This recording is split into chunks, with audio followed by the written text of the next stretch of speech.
Jephthah captured the shallow crossings of the Jordan River, and whenever a fugitive from Ephraim tried to go back across, the men of Gilead would challenge him. "Are you a member of the tribe of Ephraim?" they would ask.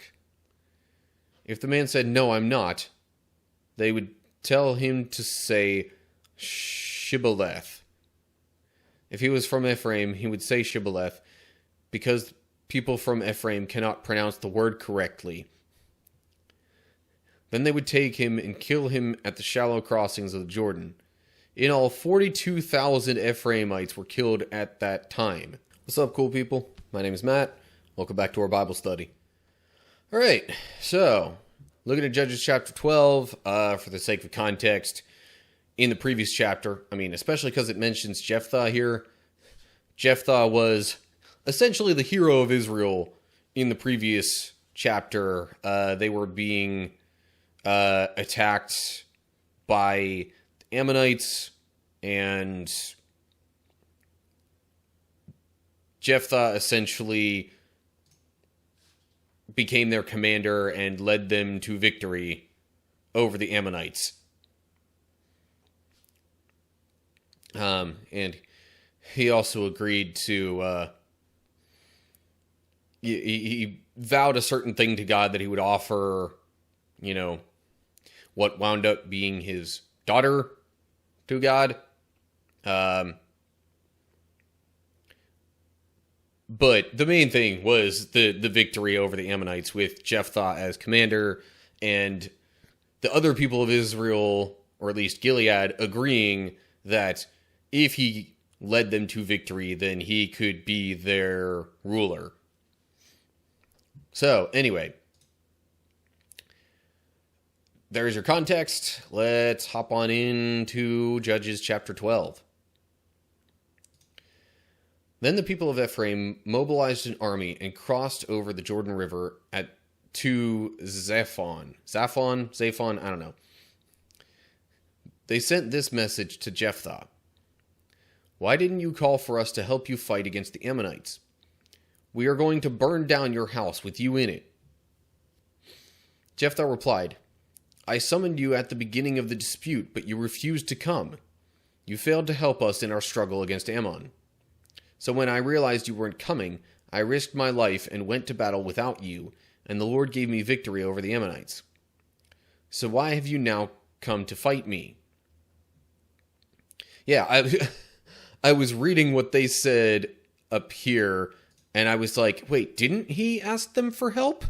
In fact, let's real quick go back to chapter 11.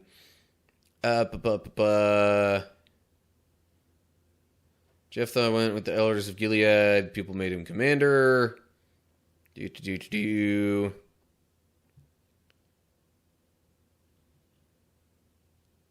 Spirit of the Lord came upon Jephthah. He went through the land of Gilead and Manasseh. Okay, so it doesn't specifically mention Ephraim there, but still, he claims here that, he did ask them for help, just they didn't go along with it, which is why they might not have been mentioned in the previous chapter. Anyway, so verse 4, the people of Ephraim responded, "You men of Gilead are nothing more than fugitives from Ephraim and Manasseh." So Jephthah gathered all the men of Gilead and attacked the men of Ephraim and defeated them. Jephthah captured the shallow crossings of the Jordan River, and whenever a fugitive from Ephraim tried to go back across, the men of Gilead would challenge him. "Are you a member of the tribe of Ephraim?" they would ask. If the man said, "No, I'm not," they would tell him to say Shibboleth. If he was from Ephraim, he would say Shibboleth, because people from Ephraim cannot pronounce the word correctly. Then they would take him and kill him at the shallow crossings of the Jordan. In all, 42,000 Ephraimites were killed at that time. Jephthah judged Israel for 6 years. When he died, he was buried in one of the towns of Gilead. Okay, so that wraps up what happened with Jephthah, but okay. So there was this dispute.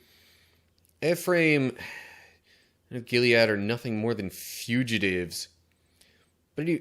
So, meaning,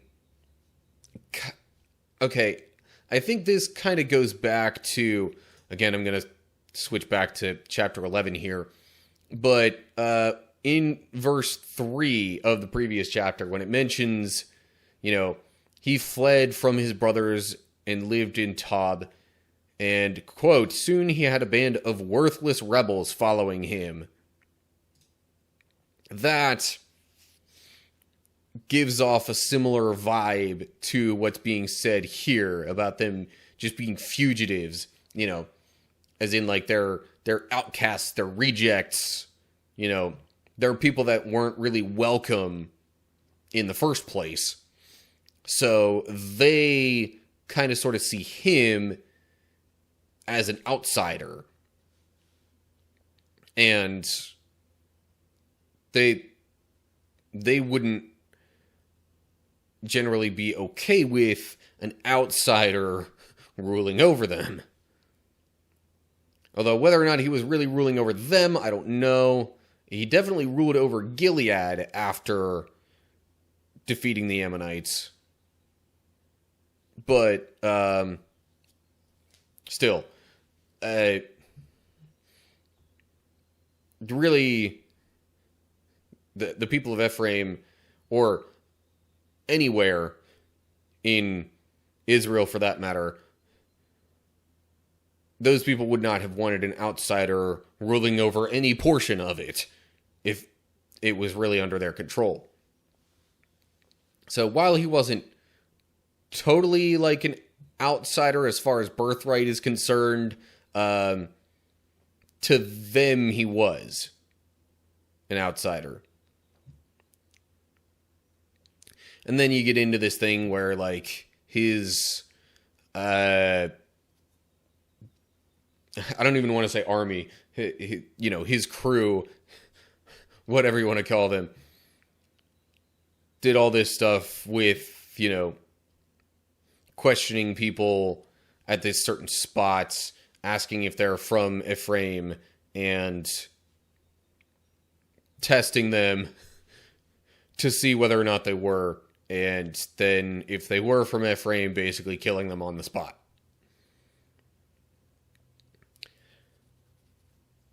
So, yeah, not exactly the most upstanding rule for any of the judges. The trends throughout judges thus far seem to generally be on the downward slope as far as, keeping in line with being righteous and following God's commands, just all that kind of stuff.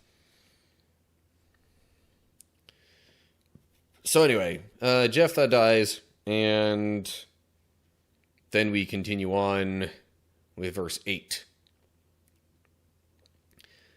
After Jephthah died, Ibzan from Bethlehem judged Israel.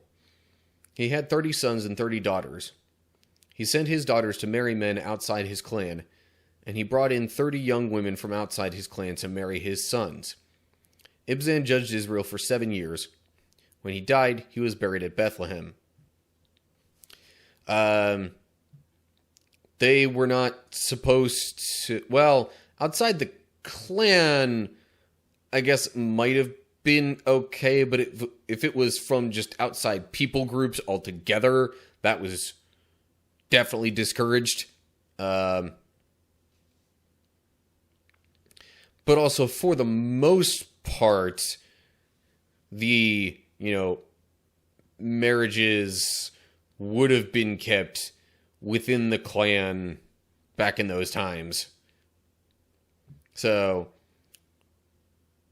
still not exactly the most upright person. I don't know. It's a lot harder to, make those kind of judgment calls from this far out. in history. Anyway, still managed to rule for one more year than Jephthah, though.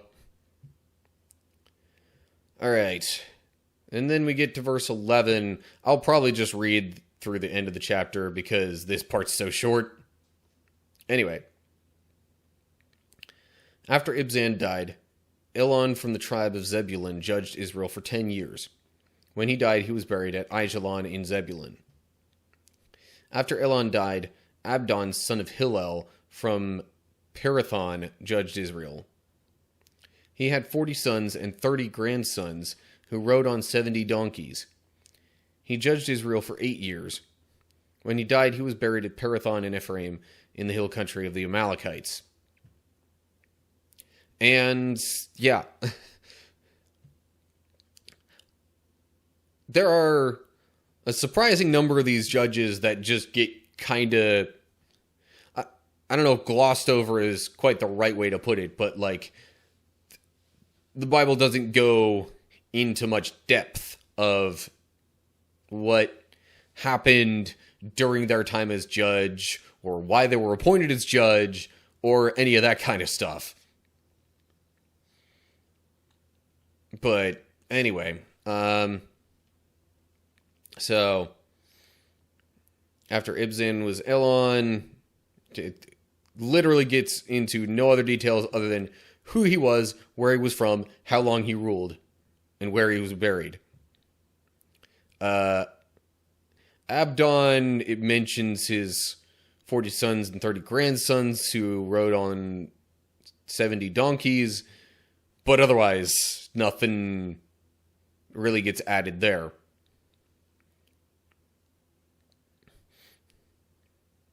And that definitely puts our overall judge count over 10, I'm pretty sure. But, yeah. Otherwise, there's not too much to say, because there's not a whole lot that's said in these verses here. So, I suppose that will do it for chapter 12. Okay, so now we've officially wrapped up everything related to Jephthah and his time as judge.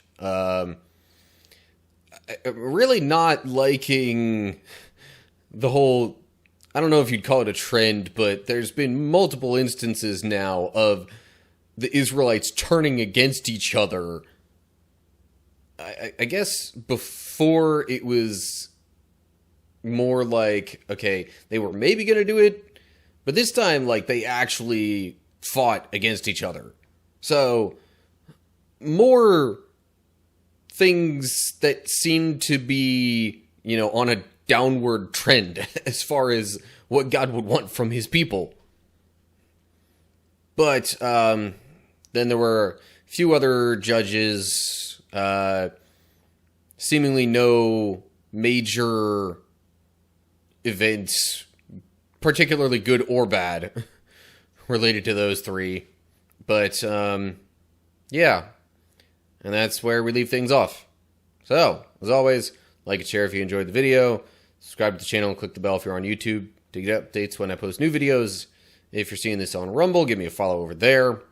Either way, look down in the description to get info on other social media pages and all that good stuff. And leave comments below that with any thoughts you have. So that's going to do it for now. Hope you're all doing well. Hopefully I'll see you soon for another video. But whatever the case is, till next time, stay cool, people.